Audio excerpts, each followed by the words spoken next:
This Nissan Leaf looks like the cheapest way into electric driving you can possibly find. But if you buy a used one wrong, it can quietly erase almost 2/3 of its value, and the reason is hidden inside the battery, where you can't see it until it's already gone. Congratulations. You just bought a Nissan Leaf, and you probably bought it because the price felt impossible to argue with. A used electric car for the price of a cheap gas commuter. No fuel, no oil changes, near, silent, and clean. On paper, it looks like you outsmarted everyone still paying $4 a gallon. But here's the part nobody at the lot explains. The Leaf isn't cheap because you got a deal. It's cheap because the market already knows something about this specific car that you're about to learn the expensive way. And the single biggest cost of owning one isn't electricity, isn't insurance, isn't maintenance. It's the value vanishing out of the car while it sits in your driveway,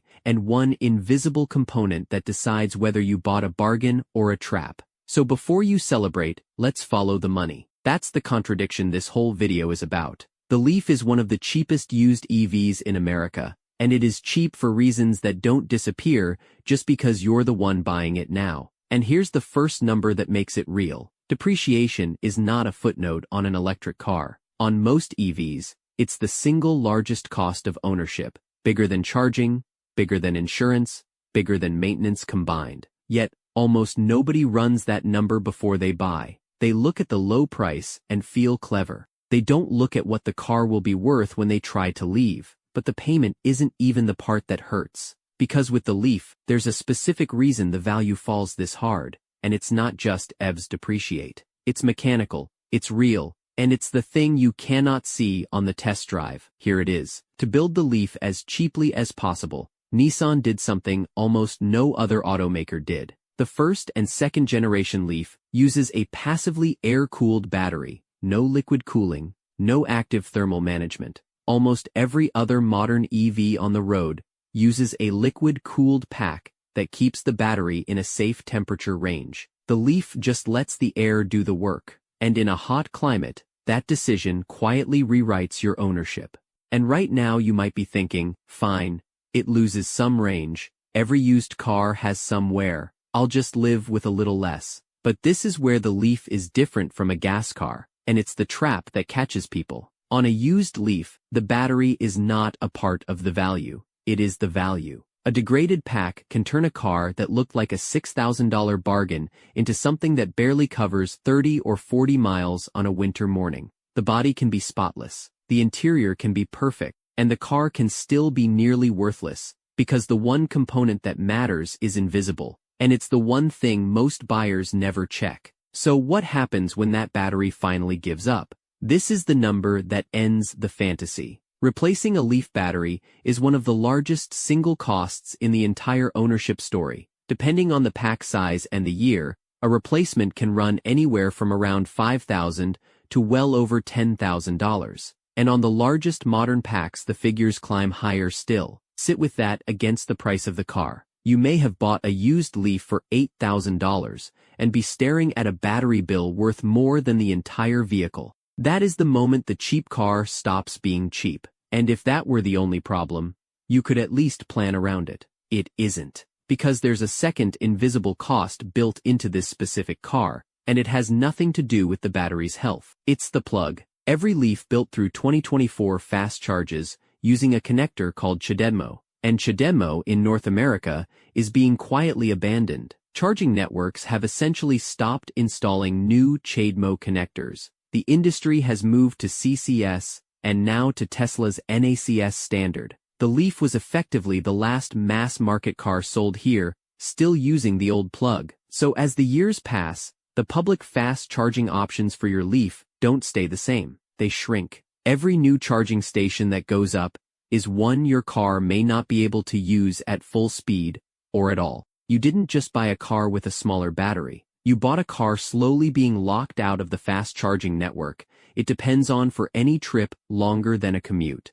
Now let's talk about the twist. The part that flips this entire story, because it would be dishonest to tell you the Leaf is simply a bad car. It isn't. Everything that makes the Leaf a terrible financial bet for the wrong buyer makes it a genuinely brilliant one for the right buyer. The brutal depreciation that punished the first owner is a gift to the second. That value already collapsed. Someone else already ate the loss. If you buy a used Leaf with a verified healthy battery, in a cool climate, and you charge at home almost every night, then the two biggest weaknesses, the fast charging problem and the depreciation, mostly stop mattering to you. You're not road tripping on Chadedmo. You're plugging in your garage, and the depreciation already happened to the person before you. In that exact scenario, the Leaf transforms from a trap into one of the cheapest ways to drive electric that exists. The car that makes no sense as a gamble makes total sense as a known quantity.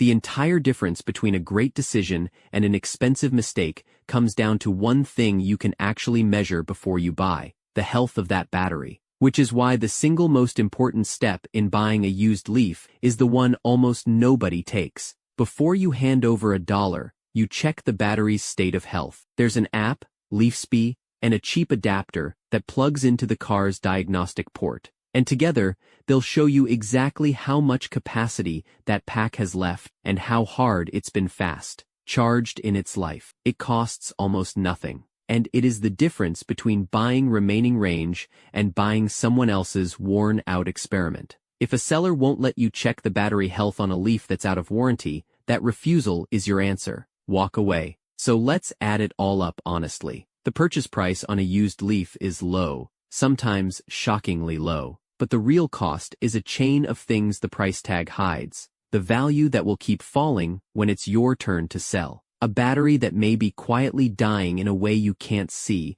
with a replacement bill that can exceed the car. A charging standard being phased out from under you. None of these show up on the window sticker. All of them show up in your bank account. Compare it to the alternative that sits right next to it on the used lot. For similar money, a used EV with a liquid-cooled battery and a modern charging standard, a Chevy Bolt, or a slightly pricier used model with CCS or NACs, gives you a car that ages more gracefully and won't be locked out of the charging network. The Leaf can still win, but only on price and only if the battery checks out. The moment the battery is questionable, that small price advantage evaporates into a repair bill. So who should actually buy a used Nissan Leaf? If you have a short, predictable commute, you charge at home. You live somewhere the climate is kind to batteries, and you verify the state of health before you buy. The Leaf is one of the smartest cheap cars on the road, full stop. Buy it with confidence, and enjoy the fact that someone else paid for the depreciation.